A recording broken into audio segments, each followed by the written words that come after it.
Sound, Eddie. Sounds good. Yeah, sounds pretty good to me. All right. Ian? All right. I mean, Everybody's checked in?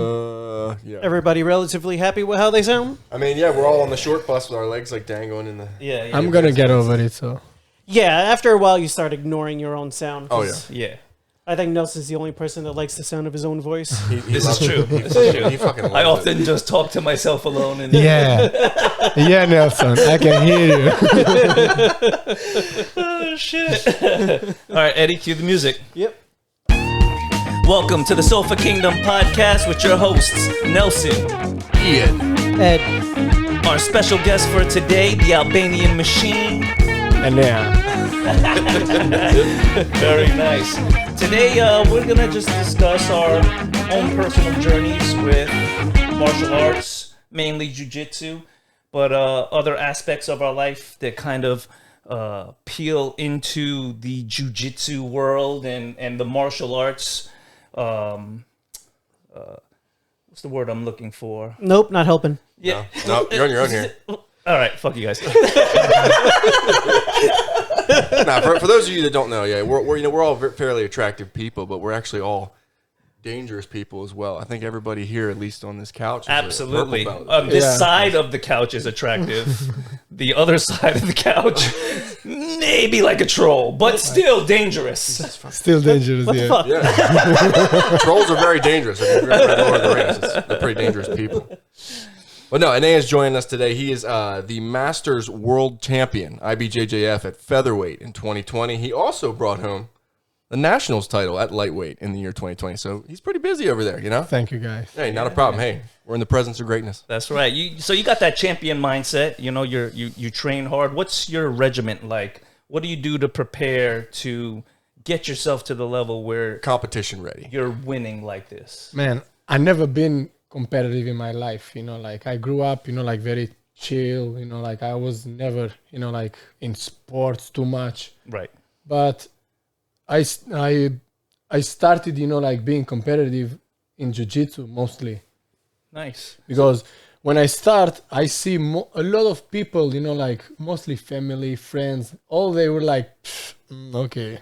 You know, like, and I was like, I want to be a champion, That's right. you know, and I wasn't that young. I was like 26, 27 when I Right. started, Right. Yeah. you know, and everybody was with this, you know, like, yeah, I believe in you. Yeah. Yeah. Well, there's that stigma, like wrestlers and stuff. Everybody's like, okay, they're wrestling ever since they can walk. Like they get involved in something, you know. Right. Yeah. And in that age, everybody's like, man, come on, open a business or find a career or something Right, to do right, with your right. life. Yeah. No, listen, trust me, I know because I'm 40 right now and I'm still training jiu-jitsu, right?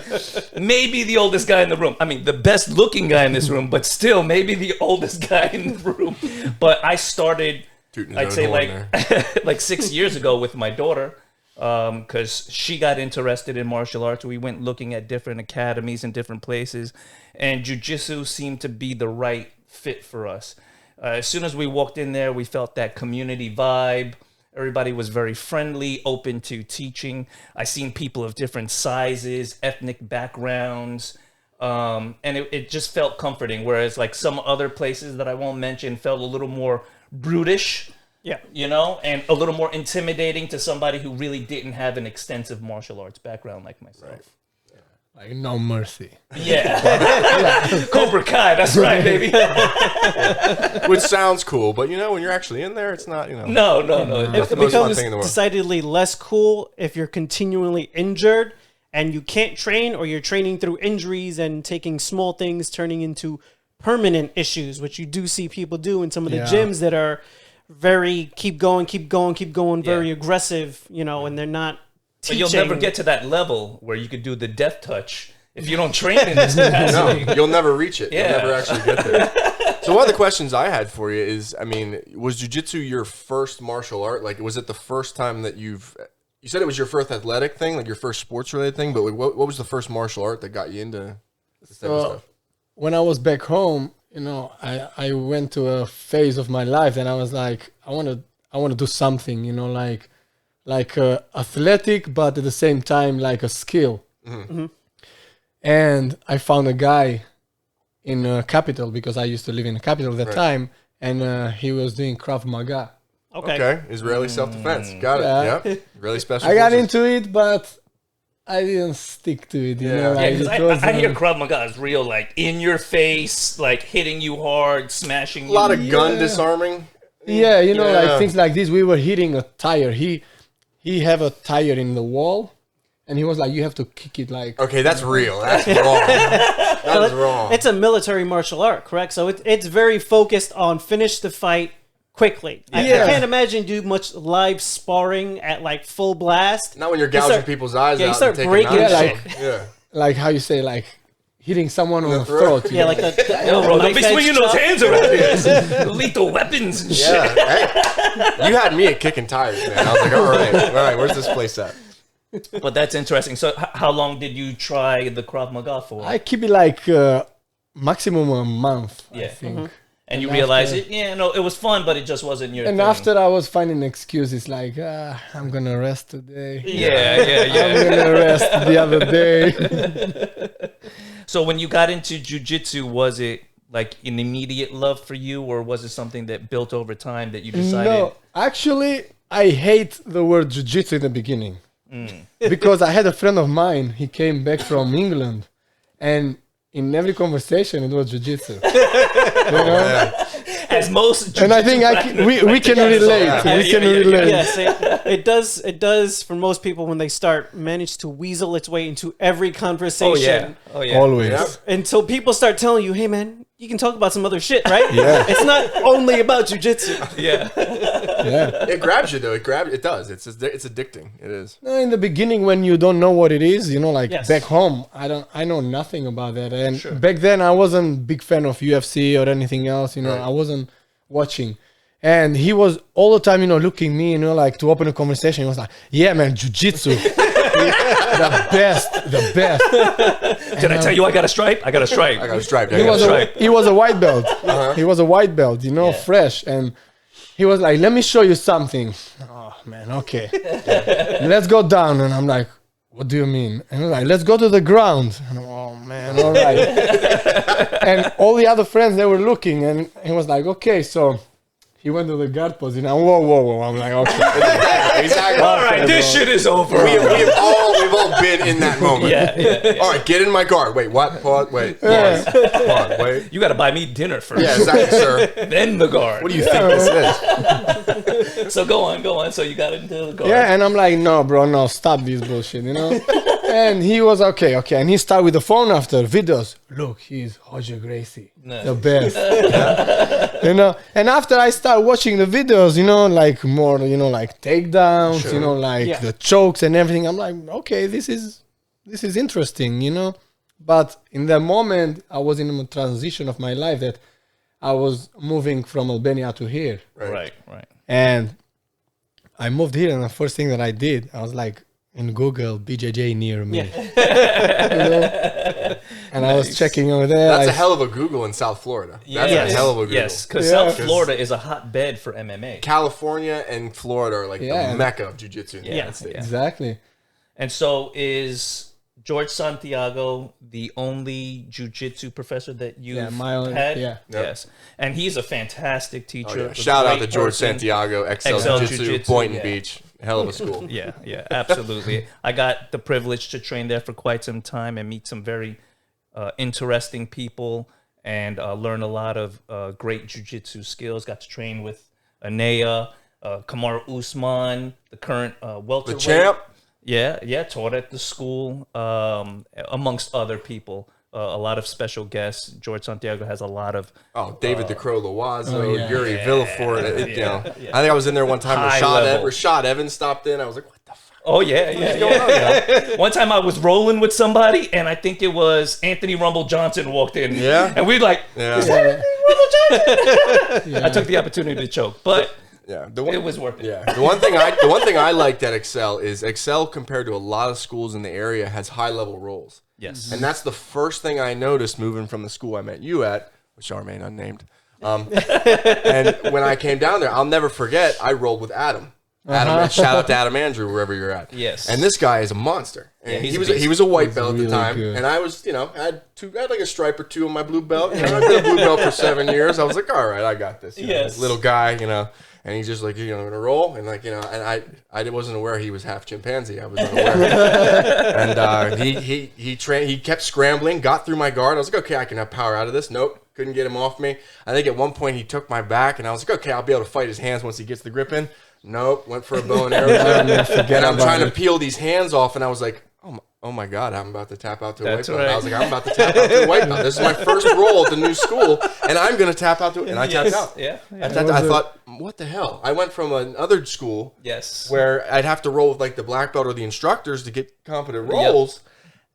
No, the first white belt that I rolled with at xcell put me almost out. I was like, okay, A all right. long ride back home. Oh yeah. And that's, We've all had those days where you're just thinking about where I went wrong, what I could have done No better. music, no nothing, music. just- You don't deserve no music and no ice cream. self-reflection. Yeah, Self-reflection. it's a ride when you get halfway home. You're like, there isn't any music. Oh, what the fuck am I Yeah. doing? Like, you know what? And then you gotta turn the music on, and Yes. the nerves aren't working in your arm. But it's a humbling thing, martial arts, and I think it's something that everybody can use in their life, because I know that there are checks and balances. You walk through the door, some days you do great, you go home, you're happy. Some days you're not satisfied with your performance, and you think about ways to improve and get back on the mats. And as humbling as it can be, most of the time at the end of the rolls, people will take the time to even explain to you, like, hey, this is what you did wrong, this is what you could do better.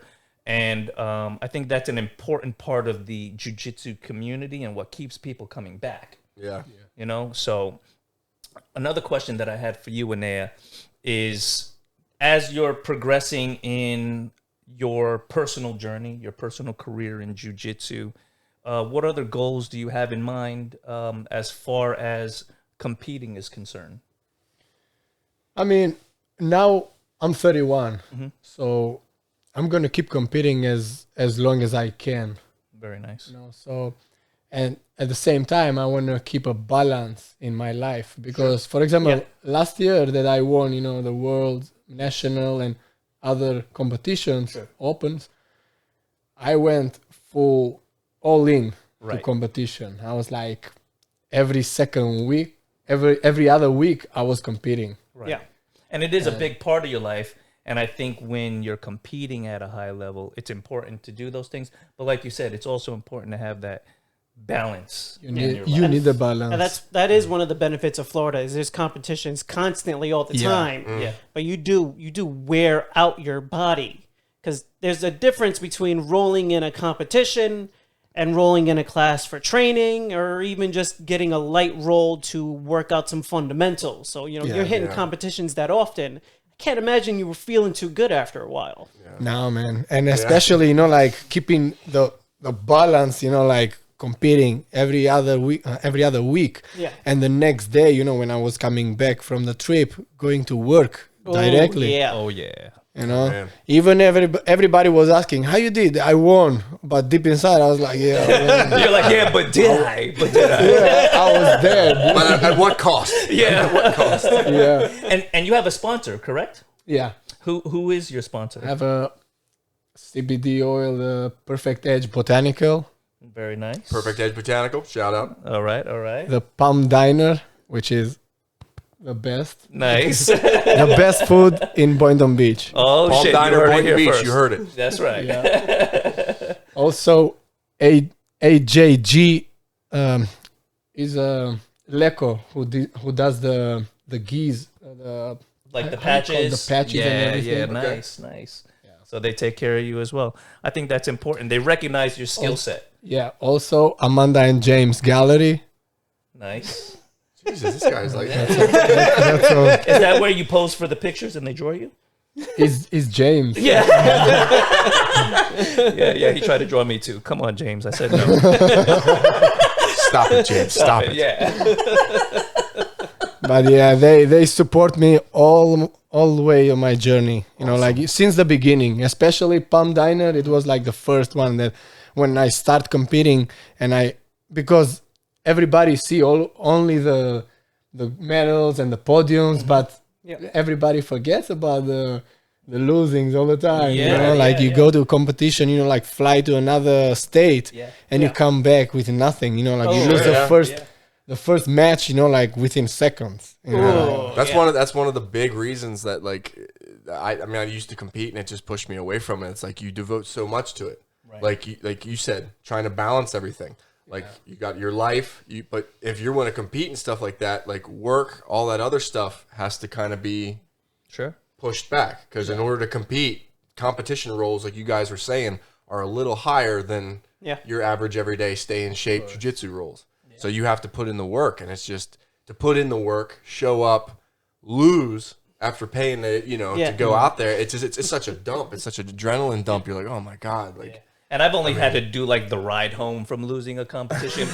I can't imagine the fly home from that. Like that's gotta be tough. But you persevere. At the end of the day, you look at it and you think to yourself, this is what I want to do. And it's something that you love doing. Otherwise I can't Exactly. see Even when you lose. yeah.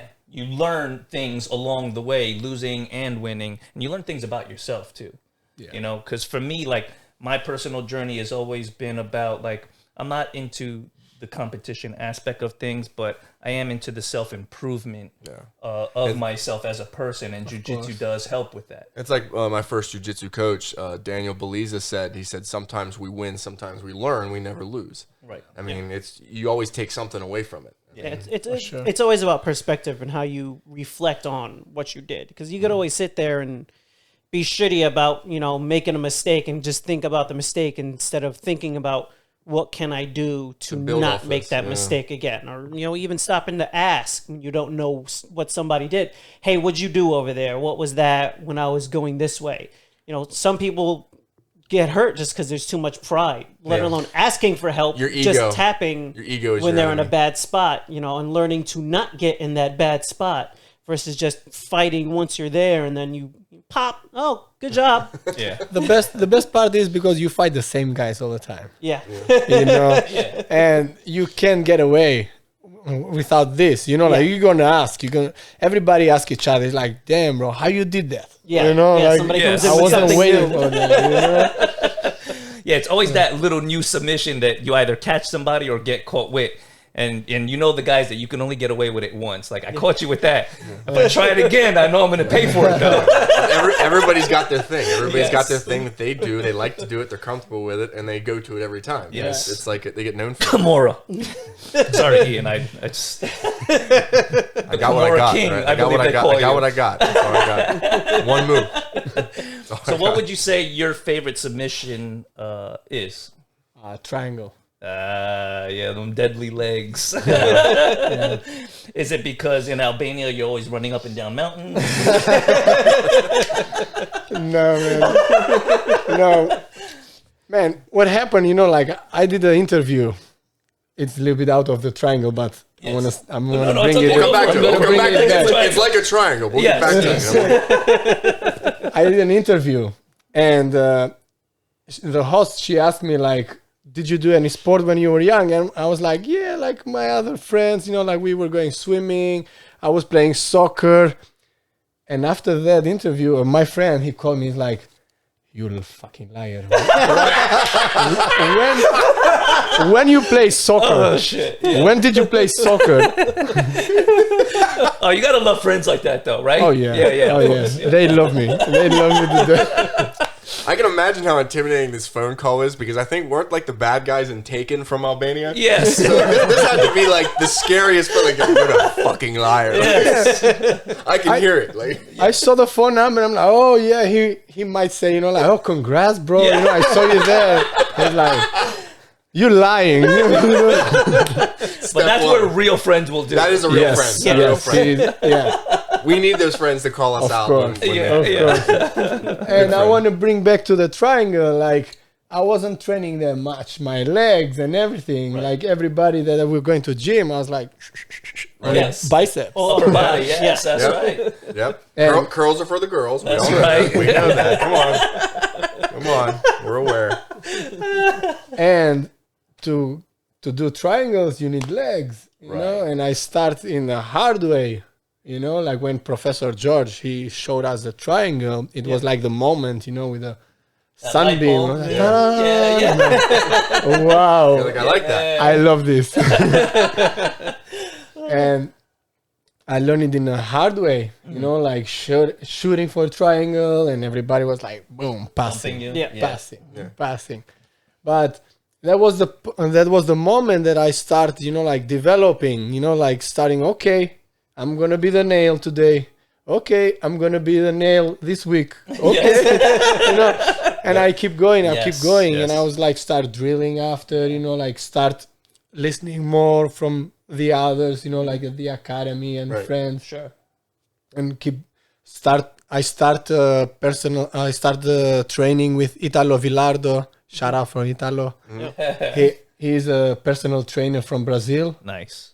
Really good. Yeah, so lots of acai bowls. I used to call them acai bowls until my daughter yelled at me. She's like, no. I'm like, oh. I did only once. Yeah, you did it only once. I did it several times. I didn't learn right away. And I think you continued to do it even though that they were not called that. But see, that's the kind of dedication it takes to succeed, though. It's like you were willing to put in the work, suffer through the losses, but using those as motivation and tools to succeed and to figure out what you were doing wrong so you don't make those mistakes in the future. Exactly. And you build an effective game off it that actually carries you to a world championship. So, I mean, some people, they can't handle being the nail long enough, you know? It's true. Yeah. There's plenty of people that show up for one class, two classes. They get to their first live roll, and then you never see them come back again. That's the ego. Yeah. Those are funny days. Like, you know, the big buff guy walks in like, Oh, yeah. I black out. I would never tap, man. Never tap. Are you shitty when you roll? I'm not going to hurt you. Exactly. I think I'll be fine, man. Yeah. We'll be okay. We'll be okay. all right. Yeah. Especially the buffed guys, you know, like the bodybuilders. They're like, Oh, yeah. Oh, yeah. It's always scary when like a real big buff strong dude like gets it. Like remember George? Oh, White yeah. belt Colossus. Jesus. God in heaven. I've never sparred with somebody so physically strong in my life. I tried to put an arm bar on him, and I believe I'm 190 pounds. He took me and was just like, just the arm. He didn't even move the rest of his body. And I'm like, oh, shit. He still, to this day, in my opinion, is, I call him the world's strongest white belt. Like, I think, he got his blue belt. oh, God. Yeah, Oh, well, nice. All right, so world's strongest He blue left, belt. he left his blue belt. Yeah, Nice. Yeah, I he wouldn't was- roll he with was him a now. good guy, too. I was so happy when he got his blue belt. I'll never forget when he beat Dan with what it looked like to me. I was just across the room. I think Professor showed him the like the loop choke where you grab, sit through, and then grab their leg. And to him, it was a lat pull down. Yeah. He loved it. loved it. And the thing is, he was a machine. When he would go for it, it was like you got caught in a factory machine. Oh, yeah. And I'll never forget when he hit Dan with this. He hit Dan with it and stood up with Dan on his shoulders. Jesus And it Christ. literally, dude, George, drop him down. it looked like the torture rack from Lex Luger, like an old professional wrering. And like I just watched Dan like gasping for air, and he Oh, finally man. tapped. And I think Dan even looked at me and said, "Did he just beat me with the fucking torture rack?" I was like, "I think he did, dude." Like I've never seen someone stand up with someone. He stood up from his knees with Dan and just care. I was like, "Dude, that's horrible. Yeah, that's horrible." that's pretty wild. For my first few years, I didn't have many options for people I was going against. I was in Fernando's school. It was a smaller school. There was less people. Shout out to Fernando. Fernando Rodriguez. Shout out. That's Fernando. right. Rodriguez Jiu-Jitsu. Wellington. 200. I myself 210 pounds, and then the other weight classes were 270 and up, and then 150 and below. So normally, Interesting. I got stuck with the bigger guys. So Right.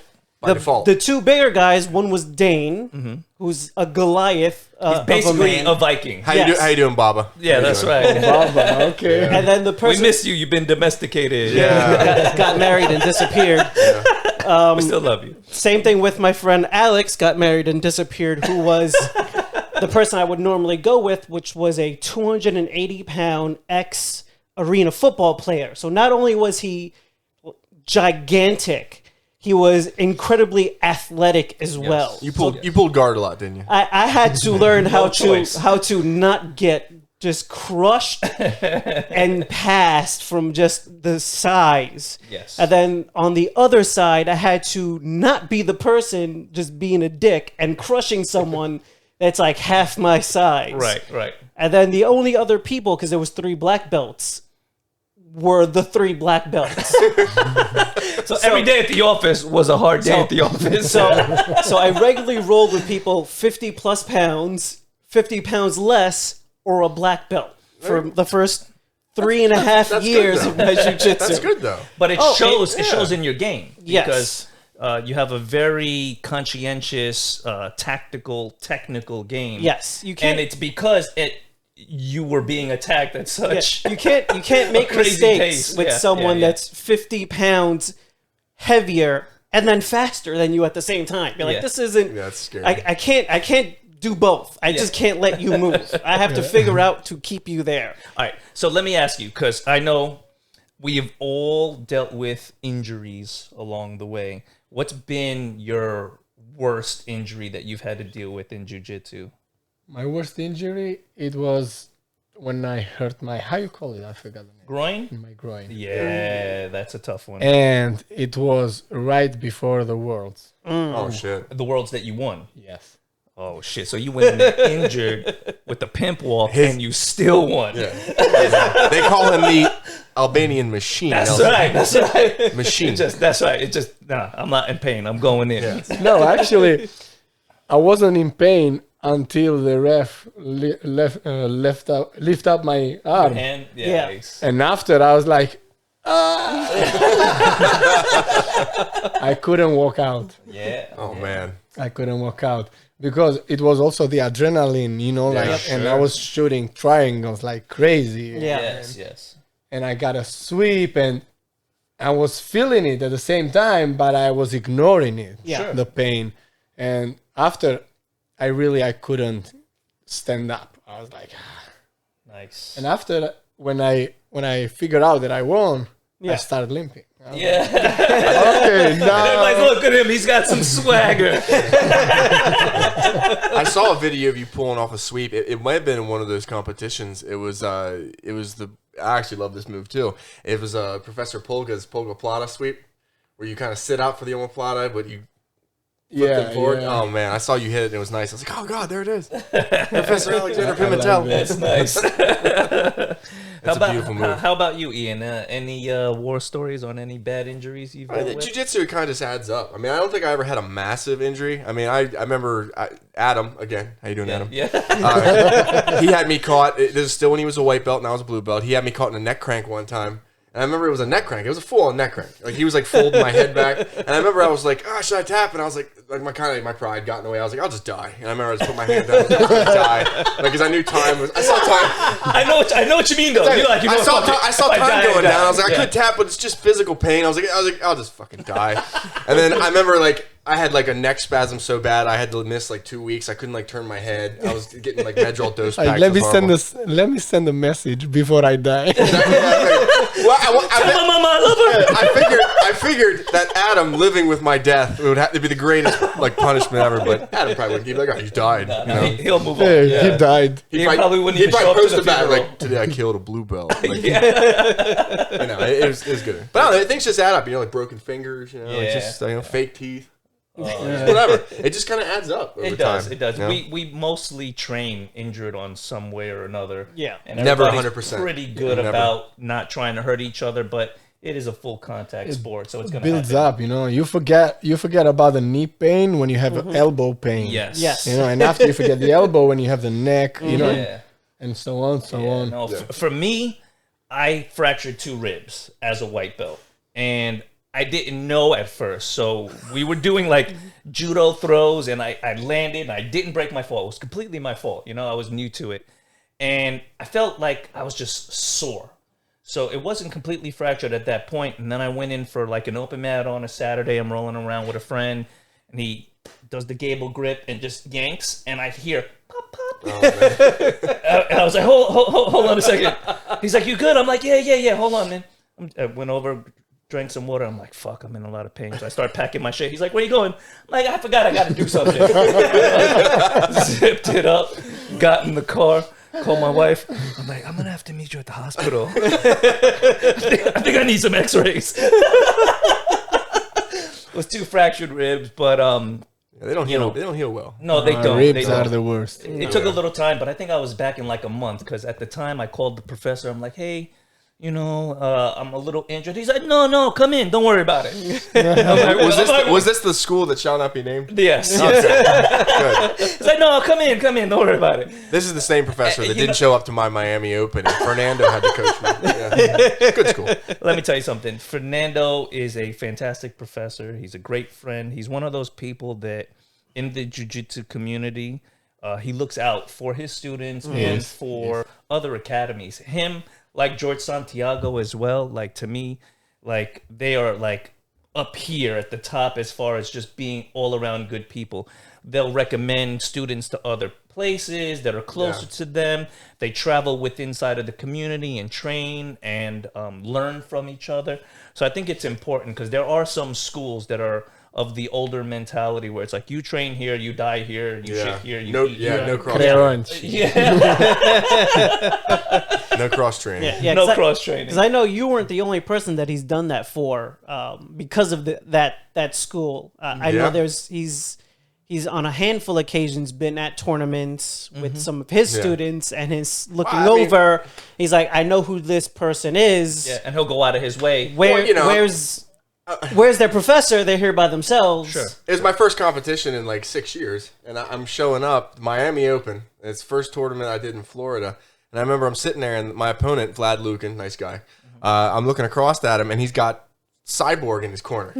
I'm thinking, like, am I about to take the most legendary ass whooping of my life, or what? Like, and Fernando finally, like, he's like, I'll coach you, I got you, don't worry. Oh, that's what's up, man. Did you think that the other professor didn't show up because of your man bun? I mean, I didn't have a man bun at the time, so. But he knew you were He knew the future. He knew the future. You were man bun adjacent. He knew the man bun was coming, and he was like, nah. You know what? I can't say that I blame him. Yeah. It was good. It was good to get back in there. Yeah, I know ribs are a pretty common injury. I actually hurt both sides of my ribs.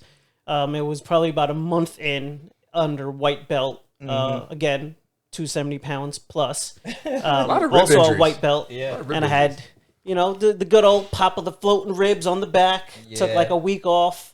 And then just my whole style actually evolved from there, from maneuvering in a way to avoid aggravating an injury because I just didn't want to take time off. Yes. So it's like, you need to take 6 months. Yeah, I'm not taking that much time. That's too much fucking time. And that's where your How half about a guard week? came from. Yeah, that's where my half guard came from.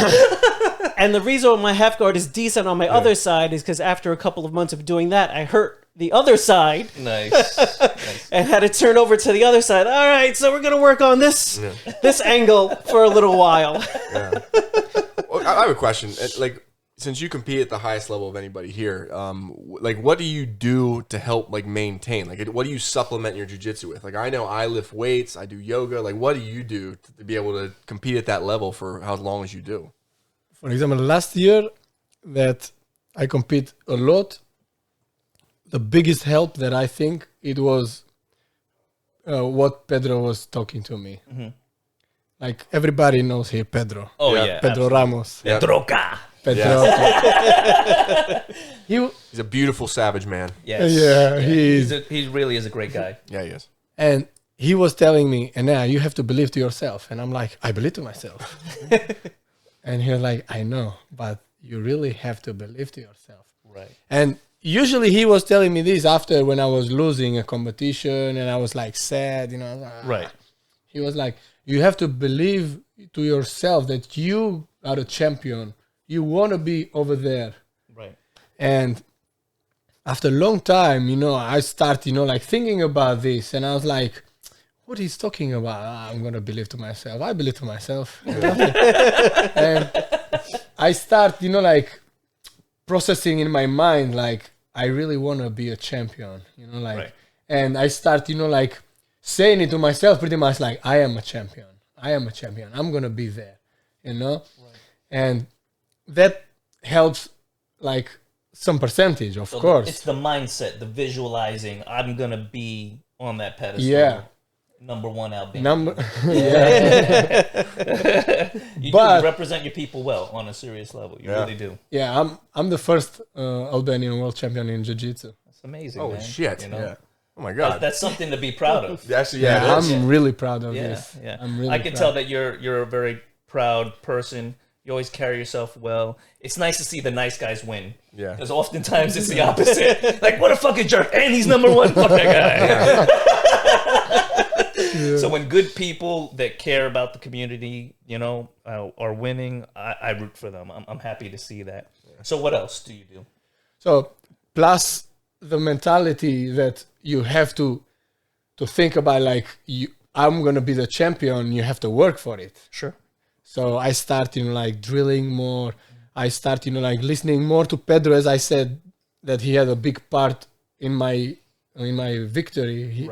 He recommended me the personal trainer, the Italo Villardo. I start lifting specific for jiu-jitsu. Yes. So what does that entail? Like when you lift specific, is it like kettlebells? Is it static weights? This is what I thought, but no. It's like the machines in the gym, like it's like you hitting the right muscles, Yeah. the right days, like, and especially for your game that you're doing. Yes. So a lot of leg work. A lot of leg and a lot of back. Right. Yes. Yeah. You're targeting specific muscles that work for your game. Yeah. Okay. All right. Plus also a nutritionist, because Pedro was asking me, he was like, what do you eat? I'm eating healthy. I get the salad at McDonald's after the Big Mac. I was saying, like, I buy from Whole Foods. Don't insult me, sir. I know somebody, and I won't say who it is, but they're like, I'm a vegan, so I can eat Oreos, and they'll have like 3 packs of Oreos in a row. I'm like, I don't think that's how it works. That doesn't balance out. No, not at all. Right. So you have to eat right as well. And I started with a nutritionist. And I was scratching my head. I was like, I thought I was eating healthy. Like I was eating right. Yes. I was eating healthy, for example, like organic food, but pounds of it. Right. Portions are a big part of eating healthy. Portions. Yes. Yeah. I imagine, especially when you're competing as well as exercising, you do need to replenish your body. So that nutritionist is a big help of making sure you're not just burning yourself out. You're feeding your body to build it back up for all the damage that you're doing. Sure. Yeah, well, your body's going to build itself off of what you eat. I mean, you're really building yourself off of what you take in. So you got to think about that, especially when you're competing. Yeah. What am I making myself out of? So let me Taco ask Bell. you. Right. I was going to say, like, if I eat Chick-fil-A 3 times a week, is that more or less on the agenda for what you eat? You're going to make it. You got to work a little harder. Okay. All right. All right. So twice a week is what you're saying. We'll start there. No, one day. One day. Right. One day is a cheat meal. Okay. All right. So that's good. Yeah, Because you but, got to give yourself a little food joy, I guess. As we said, you got to keep the balance. You can't be like a robot. So what are some of the things that you eat regularly? Steak. A lot of steak. Nice. And when he was saying to me, like, you have to eat steak, and I'm like, really, man? Really? You think like, Yeah. He was like, trust me. Okay.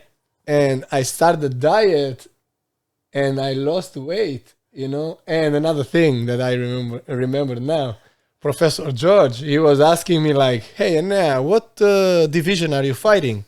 And I'm like, lightweight. And he was like, 168? Yeah. Yeah. How much you weigh? And I'm like, 157. And he was like, and you are not cutting to go feather?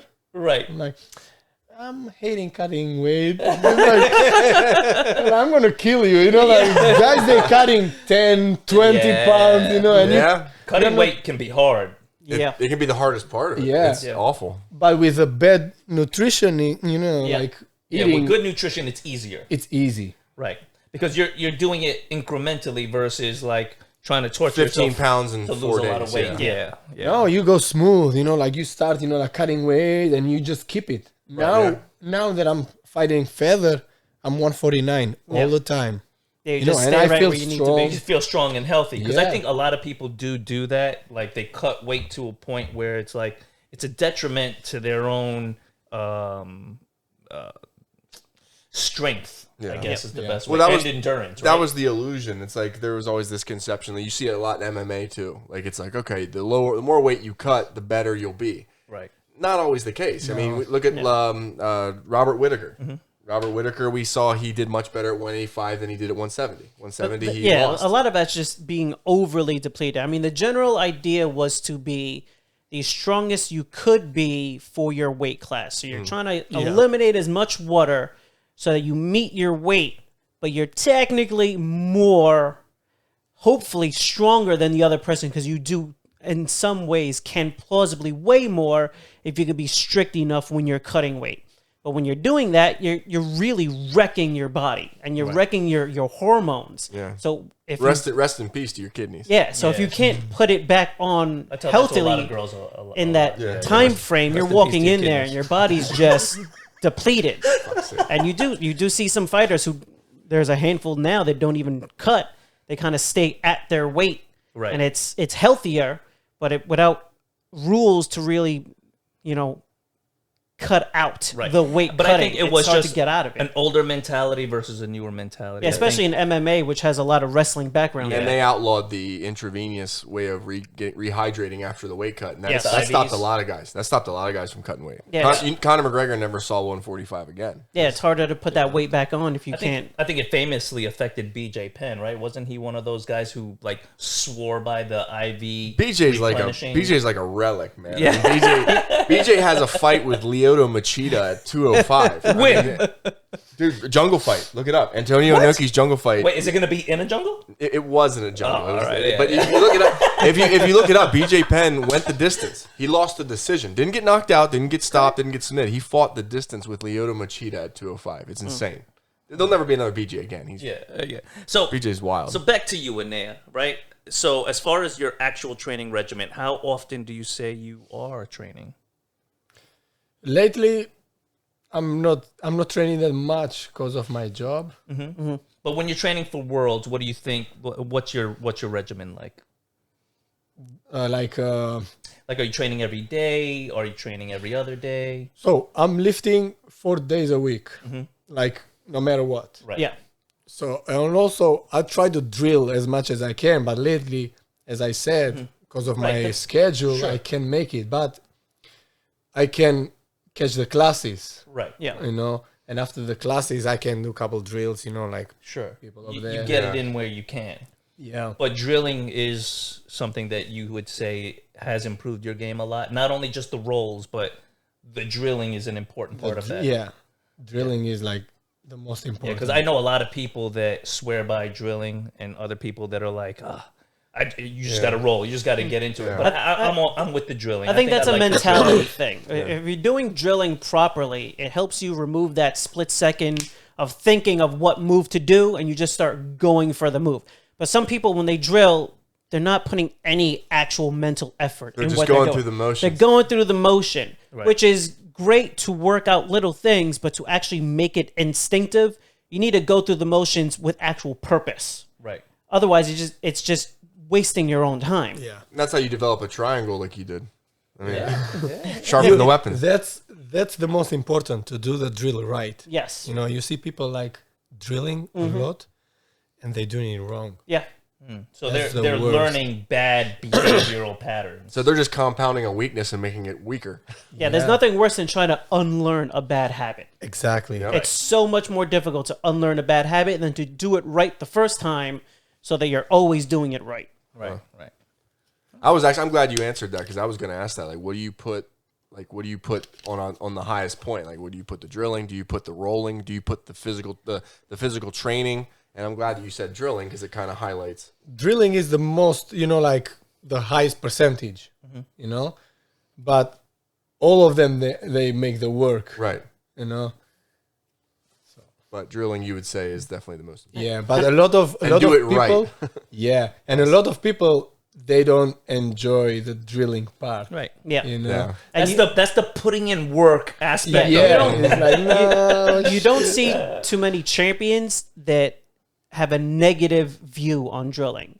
For the Right. most part, when you're talking to people that are winning, they're doing a lot of drilling, and they're doing a lot of it with purpose. Here's a hole in my game. here's a move I like that I need to focus on. Again, it's doing it with thought. A lot of the best guys, if you look at their game, it's not complex. Like, not everybody is like a really in-depth heel hook or leg locker. I mean, look at Roger Gracie. Look at Kron Gracie. Simple, Just the basics. simple shit just done perfectly. Yeah, The they say same that move. keep it simple, stupid. Yeah. Yeah. Like Kron Gracie had 3 moves. He had guillotine, rear naked choke, armbar. He just did them tens of thousands of times. And they knew how to get into those moves in so many Right. different He wasn't ways. worried Yeah, about it yeah. because he was going to get you in one of those 3 things, and he was going to submit you. He didn't care. I don't need to do an inverted knee bar rolling. Not interested. Like, Now, it's good to know, but at some point in time when you're doing jiu-jitsu, you're going to find that certain things work for you because of your mentality or your body type or your speed. Yeah. Everybody has certain limitations and gifts based on what they're doing. And at some point in time, you're going to find what works for you or what mentally Right. feels safe or whatever that is. And then it's just leaning into that. Yeah, like for me, I like to talk shit while I'm rolling. So like, I'm going for like We know. a loop choke, and I'm like, "Hey, is that your mom?" You're like, "What?" Nelson running his bitch. mouth? Never. Yeah, exactly. I often get looks from Professor. Like, Yeah. he's like, "Come on, dude, One of the I'm trying to teach a class." One of the wildest things I seen, I saw a tournament one time. It was up in Pennsylvania, and I was helped judging the tournament. And this kid was trying to get a rear naked. It was a no-gi tournament. And this kid was trying to get a rear naked choke in on this kid. He was turtled up, right? He's turtled up like this. Well, he had his back. He had his hooks in. It's just he couldn't get his hand under the kid's chin. The kid was like kind of staying tight. So he took his hand. This wasn't illegal. He took his hand and slapped the wrestling mat next to the kid's head. Slapped it loud as hell. It sounded like a gunshot. Like he slapped the mat, and the kid turned up. He goes, looks up. Kid sinks and choke. Now he's all pissed and he's protesting afterwards, and we were all like, not illegal. Yeah. I mean, He didn't do anything wrong. it doesn't say in the rule book that you cannot slap the mat and use sound. I mean, I was like, all right, fuck, you won. That reminds me of one of my favorite clips in MMA where the guy has someone on his back and he's defending a rear naked choke, and the camera's right in front of him, and he waves, "Hi, Mom," and lets go of defending the choke, and then gets the shit choked out of him. Like the asshole that he is for letting go of the defense. You deserve it. At that point, you deserve it. So deserving. Like, what are you doing? Even the mother's like, "What you doing? What you doing? What you doing?" Later, you say hi later. His mom was disappointed in him. No, my favorite clip was there was a guy standing up, and the other guy had his legs wrapped around him in like guard. And they're tussling, and he just reaches into his pocket and he pulls out the cell phone and he passes it to the referee. The face on the other guy was just like, "What the fuck?" But that was courteous of him because he could have took advantage of that moment. Happened to me in Foley with a mask. Oh, yeah. I had my mask and I put it in my gi. It was the funniest shit ever. It was so funny because it was like a purple mask. Yeah, yeah. And we were rolling and it fell and it looked like a thong. Bro, everybody stopped. And like, even the ref, he was like, he took it like this. He was like, Well, and that's a brave rap. Because if it that's looked a like a brave thong, you're picking that shit up. bro, I acted like it wasn't mine at all. Like, Where'd that come from? who throws those things? That is good shit. That is fucking That's good fantastic. shit. What would you say that? All right, we can all answer this question. Yeah. What would you say specifically, Enea, is the number one bet? I mean, we got the fitness side of it. Like you got the. I mean, you could say you get like a drive in your professional life from the competition of jiu-jitsu. What would you say is the biggest thing that jiu-jitsu's given back to you in your life? Like, what's the best thing you took away from it? Lessons to be a better person. This is how I see it all the time. You know, like in a competition, in class. You know, like Yes. surrounding myself. You know, like right here, right now. Right. You know, like you learn small things. You know, to be a better person. Absolutely. You know, like you figure out that you hang out with friends they don't have like bad habits. Right. You know, Yeah. like You hang out with people with ambition, with drive. Yeah. They want to do things with their life. You know, I think that's really an important thing. That's it, and it also makes you look at your life and say, "I'm willing to put myself in uncomfortable positions to learn new things to better myself." Exactly. And on top of everything, you know, like, as I said before, I'm really proud that I'm, you know, like, I'm representing my country, you know, like in every competition, because I want to make a example for the new generation. Yep. You know, because you see like everybody, like the youth, they listening to the songs, you know, like drugs and this and that, you know, like popping pills and things like. And you get nowhere by doing that. Nowhere. Yeah. Nowhere. Not sending the best message. Yeah. Yeah. No, absolutely. So, okay. I think that's fantastic, and it's a good mentality to have, because when you're representing a people, Yeah, I can't even people imagine. look at you differently. You know. It is, and it's such a good feeling. For example, like I have messages from kids from my city. You know, like in my city, it's a black belt. Right. You have a academy over there. I never trained over there because I was here when he was training. He was teaching, and this kid, he texted me and he was like, "Hey, I start jiu-jitsu." You know. That's dope. And when I left Albania, he was like, he might be like 6 or because I'm from a small city, from a small town. Right. We know each other. Everyone. Everybody knows everybody. And I remember him when he was like a kid, and now he's like a teenager. Right. you know, Right. like, oh. And he's training, and I'm so proud of him. I'm like, yeah, man, keep up. And he's like commenting in every, you know, like in every post that I'm like, I competed. Even if I lose or win, he's like, yeah, man, it was good. That's awesome. Keep going. You know, I want to compete too in the future. So you already find yourself being a role model of sorts, and that hits you. Like when people are looking to you to do the right thing, it almost makes you want to straighten up a little bit more. Of course. You know, like I can't let myself down anymore. I can't be. There's eyes on you that are looking for you to do something and to do the right thing. Yeah. I think that's really dope, man. Yeah, I can't even imagine. I didn't know that actually until you just said it, that you were the first world champion from Albania. That I can't even imagine that level of pressure. Like, that's wild, man. That's pretty Wild. dope. I mean, I know that Albania is over there by Macedonia. Do you think you're like descended from Alexander the Great? I mean, do you think there might be? I'm descendant of the second- Skanderbeu. You guys, you don't know about Skanderbeu, but No. Is anything like Buffalo Bill? Yeah.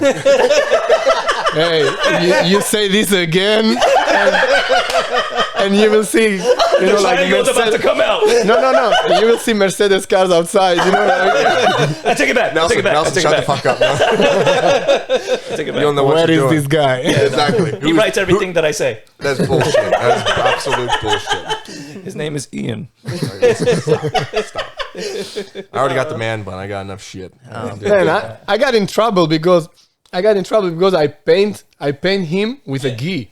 Really? Yeah, with a black belt. So it's kind of like, what's the name of the president or the? Is he the leader of the? Who is this? Gentleman? This guy. Can you talk about him? Can we? Yeah. Okay. Yeah, he's dead. I was gonna say like. He's a national hero. Oh, okay. okay. He's all from right. 14th century. He defend us from the Ottoman Empire. You know? Okay. Oh shit. It's a little history lesson. Yeah. Nice. Though. I like 14th this. century. No, it's good. I'm completely fine with this Yes, left turn. yes. I brought up Alexander the Great. Now I'm learning something. That's right. Yeah. I looked up that. Is it Tirana? Tirana is the capital. Yeah. Is the cap? See, I looked that up before you got here because I wanted Yes, to. I wanted to Google know the some fuck out shit. of that, All right. For example, I'm from Saranda. Oh, Saranda is the southeast point of Albania. You know, like nice. So it's on the Mediterranean. yeah. Got it. No, actually, it's the Ionian Sea, Okay. Okay. and it's the most touristic city in our country. You know, and it's beautiful. You know, like if you check out Saranda, That's right. and it's beautiful. You see like the sea, you know, like the water is like crystal clear, you know, and it's like the most beautiful thing is it's still like virgin places, you know, Yeah, like right. they don't have like a path to go, you know, you go Right, with a boat or you go by hiking. That's pretty cool.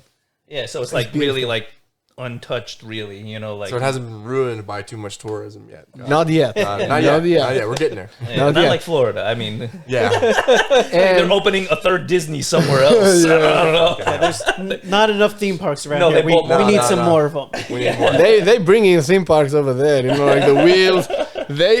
they made a wheel, you know, like the wheel they Yes. call it. Yes. They made a wheel in my city, and I'm like, okay, here we go. Yeah, it starts there. That's how it starts. Yeah, The Ferris wheel shows up, and then yeah, it's over. it's over. But the worst part is I'm from there, and I don't know a lot of other places over there because we are always like, when you are local, you are like, nah, I will go there, you know. Yeah. You grew up in your town, and that's where you stay. Yeah, Yes, you know, yes, like yes. Albania is like so beautiful, you know, like in every place you go. Yeah. And I never been in so many places, you know. Honestly, I've been more here in the United States Yeah. in so many places because of the competition. That's what I was going to say. It's because of jiu-jitsu. It all comes back. Yeah. And my family is like, you went there, you know, like because my first plan, it was like to open a business. Like Right. every average Albanian. You come here, you learn a skill, you open your own business. Sure. Yeah.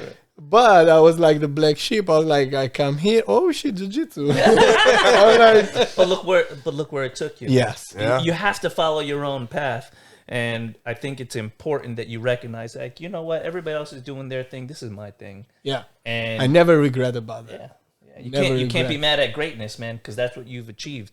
And you're continuing to do so by training and staying on the path. I'm sure you're going to be a black belt in like 3 weeks or some shit. Something like that. Yeah. No, Professor, he's kidding. He's going to be, you want a belt? Oh yeah. Enea paid me $50 to say that. It's going to be, let's roll. Exactly. So you want that black belt, okay? I'm not in rush. I'm enjoying the journey. yes. I have PTSD from Professor's Neil. All right, so to wrap it up, I wanted to ask you one more serious question. I see that lately you've gotten into comedy. You started Yes. doing some of them TikTok videos and everything. I love it. I think it's Yes. hilarious, man. What made you get into doing that? So, what happened? Grandma was my favorite, by the way. Hey, That was good. what I did, it's nothing comparing to my grandma, you know. I love my grandma. She never gonna say such things. But this is a stereotypic. Grandma, I would just like to say, I didn't mean it. I love you. I love you. He does. He cares. When I go back home, So you want to make fun of grandma? always, for example, with my friends, I always been a little bit, you know, like bringing funny things and stuff, you know. But in my daily routine and everything, I try to keep my, you know, like being serious, you know, respectful and everything. And honestly, what I wanted to do in the beginning, I wanted to do, which I'm gonna do it. I'm still in the process. Right. I'm gonna do like instructional, like Okay. the basics jiu-jitsu instructionals in Albanian. Oh, nice. Oh, okay. okay. That'd be cool. That's a great idea. So because nobody else, yeah. Yeah. do Yeah, it. I'm sure there's plenty of places where they don't have it in their own language and they're trying to translate it from something else. If you need somebody to do sign language in the back, I'll do it for free. I don't know sign lange, but I'm sure Hey, that I you can can fake do- it along the way. you're gonna do yeah. close the gap, Close it. No? choke. Close it.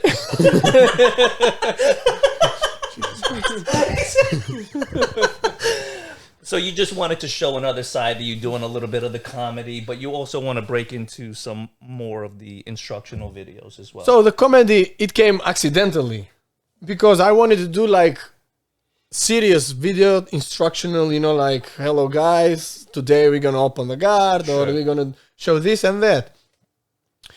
And I start, you know, like doing bloopers, you know, because I was thinking, yeah, I'm gonna do it. I'm gonna make a video. Right. As soon as I put the camera over there, it was like someone with a gun. I'm like, hello guys. It's the lights. Yeah. yeah, it takes some getting used to. It does. Yeah. Man, I never thought it was going to be that hard. Yes. Yeah. I was like, okay, I'm gonna start, and I'm like, hello guys, you know, in my language, and I'm like, no. And I was finding excuses all the time, like, oh, I'm gonna do it, I'm gonna fix the background, Yes. I'm gonna get a microphone, I'm gonna do this, I'm gonna do that, and I start doing bloopers, you know, like, how do you call it, bloopers? Yeah, Yeah. no, that works. And I was watching, and I'm like, this good, this is pretty good, good, you know.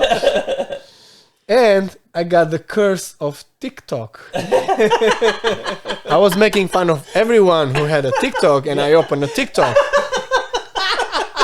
You're like, you guys are dumb. I'm gonna make mine though over here. Not mine. Mine is excellent. Yours terrible. Mine top notch. Top notch. Done. Was over. And I saw the guys, like, damn, That one was pretty funny too. Yeah, I like that. What's good? I liked it too. I didn't know you had moves. You salsa dance too? Man, that was Okay, all right. The horrible Albanian move. machine apparently knows how to dance. Yeah. He's also the bachata world champion. Yeah, salsa. I'm proud of you, man. You know bachata. Hey, listen, hey. Yeah, all right. You're not the only one that speaks German. Speak German? Okay. See, never mind. Oh shit, that's cool. So man. I started, I had a lot of ideas because also I sketch. Right. I paint, and I always thinking, in my future, maybe I'm going to do like comics and stuff, like funny comics. And I always had like ideas, and I was like, okay, now is the moment. And I start, putting together the competition, jokes and everything, because a lot of people, they don't get the jokes that I'm doing in my videos, Yeah. because it's like, he's tired, and everybody's like, oh, why he's tired? It's because you had to be there, right? Like You know, you like- have to do the work to know Exactly, like exactly the mentality. The competition guys, they get it as soon as they see Oh, the yeah. video. It's like when I tell a joke and I'm laughing at my jokes, and people are like, "Why are you always laughing at your jokes?" Because I get me. You may not get me, but I get me. I love myself, like it's an awesome joke. Yeah. Well, Enea, we really appreciate you coming by and doing this for us. And Thank you guys we for having me enjoyed, today. interviewing you. Eddie, ring this out, brother. Thank you for joining us at the Sofa Kingdom podcast. You can find us on all of your social media platforms at Sofa Kingdom OFC. that's all he knows how to say. That's about right. Os. Oh, how could we forget Os? We couldn't forget that. All-encompassing Os. And Universal. Vagabundo, right? Vagabundo. If you don't know, now you know. Awesome shit, man. shit. Great podcast. Man, I could stay all night. Not too bad, right? Hey, when you said like, put the music, no.